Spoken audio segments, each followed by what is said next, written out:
Let me tell you this, the older you do get, the more rules are gonna try to get you to follow. You just gotta keep living, man.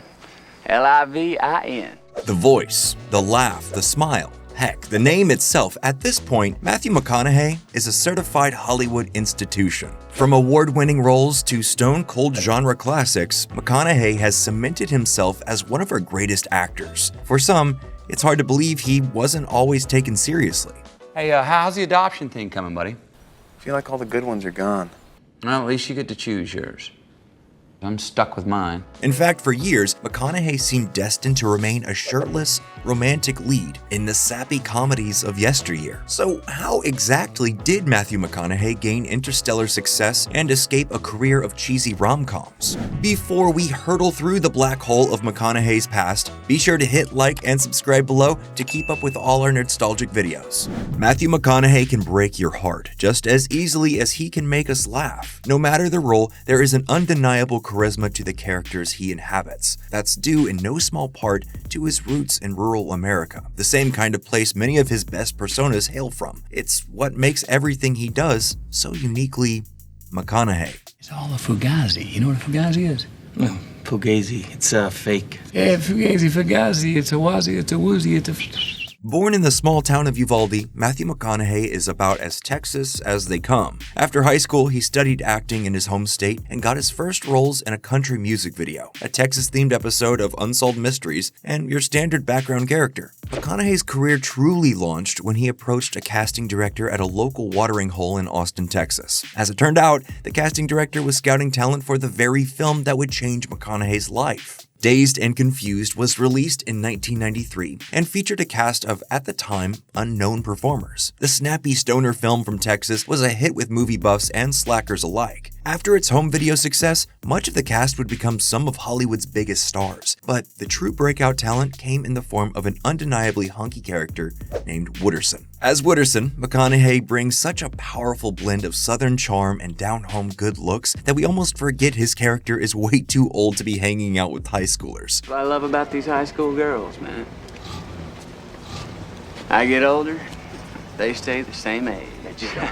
Richard Linklater, the film's director, must have agreed because he initially told the casting department that McConaughey was too handsome to play Wooderson. Despite the director's reservations, McConaughey stole the show with his ab-libbed one-liners and laid-back demeanor. All right.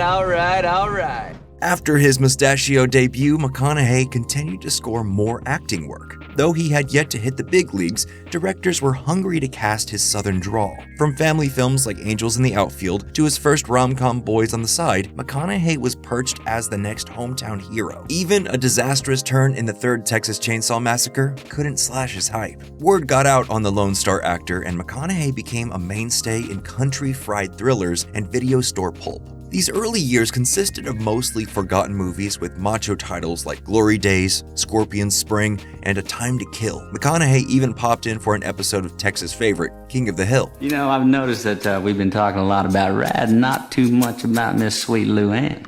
Me too. This marathon of humble but consistent acting eventually paid off. By the late 90s, McConaughey began to take on more serious films like Contact, Amistad, and U-571. Unlike his early performances, these roles required McConaughey to step outside the Texas roots he had cultivated. Though he worked with Hollywood's biggest names and achieved new heights in box office success, McConaughey's affable superpowers were at risk of getting lost in the mix. Around this time, audiences decided they preferred their McConaughey to be served with more easy laughs and a lot less shirts. His striking looks and soothing voice had found a new calling, and for the next decade, the star was relegated to a seemingly endless run of romantic comedies. Starting with The Wedding Planner in 2001, McConaughey earned major paydays playing the handsome guy. The onslaught continued with How to Lose a Guy in 10 Days, Failure to Launch, Fool's Gold, and Ghosts of Girlfriends Past, all in the span of a decade. When McConaughey was stuck in the mud of romantic comedies, he also took some wild swings. Just months after The Wedding Planner, he co-starred in the underrated horror masterpiece,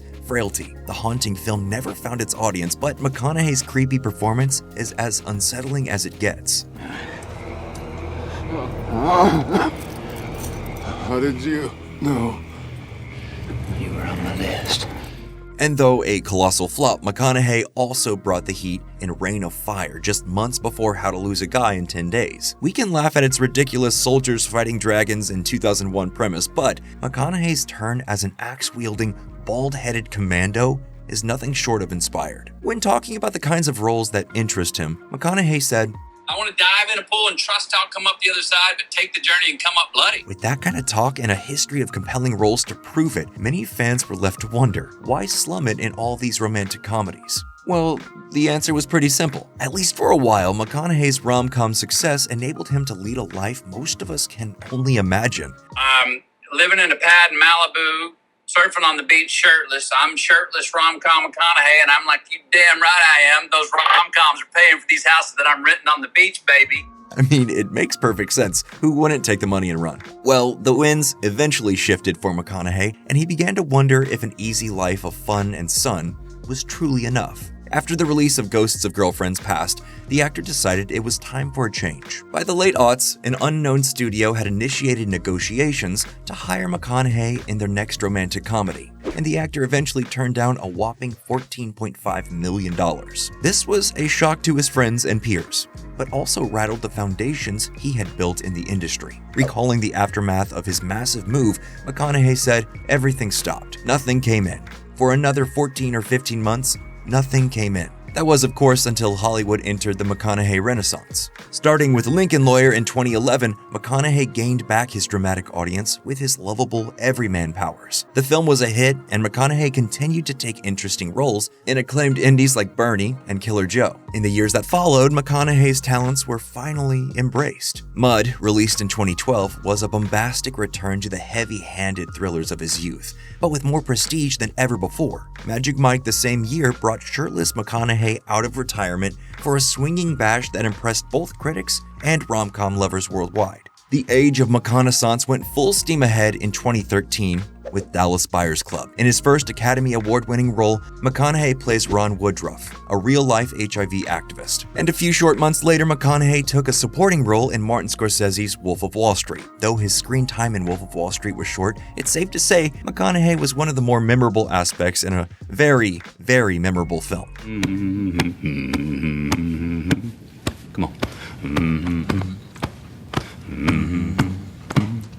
In true Phoenix from the Ashes fashion, McConaughey then had a year that can only be described as a very big deal. In 2014, he starred in Christopher Nolan's sci-fi mega hit Interstellar. The film features tons of brilliant theories, dazzling VFX, and a wealth of impactful performances. But it's McConaughey as a single father and farmer turned galactic astronaut that truly sells the film. That very same year, Matthew McConaughey also starred in HBO's True Detective alongside Woody Harrelson. The show was a massive success and has continued to inspire the crime genre since its release. And since then, McConaughey has rarely played the leading man. Instead, he has returned to the impactful supporting characters that first brightened our screens. From hilarious bit characters like in HBO's Eastbound and Down to the world of voice acting in Sing, McConaughey has become as much a character in real life as on screen. Today, my guest is Matthew McConaughey. Matthew McConaughey. Good to be here, Zach. As a matter of fact, should you get caught in a storm down in Longhorn territory, it's McConaughey's soothing voice you'll hear over the radio. West of the Capital Area Emergency Alert System, we are testing equipment that can quickly warn you during emergencies. That's right, the National Weather Service hired our favorite Texan to provide local weather updates. Whether he's making car commercials a little more interesting, becoming a New York Times bestselling author, or sparking rumors of a run for office, McConaughey still delivers his distinct rural charm. With or without a shirt. While you can never be sure what the future holds, we certainly hope for another McConaissance. He's done it before, and if Rust Cole taught us anything, Time is a flat circle. Everything we've ever done or will do, we're gonna do over and over and over again. And that's it for this week. Do you think we're due for another McConaissance? What role would you like to see Matthew McConaughey tackle next? Let us know in the comments below, and as always, please subscribe to the channel in order to stay up to date with everything happening at Nerdstalgic.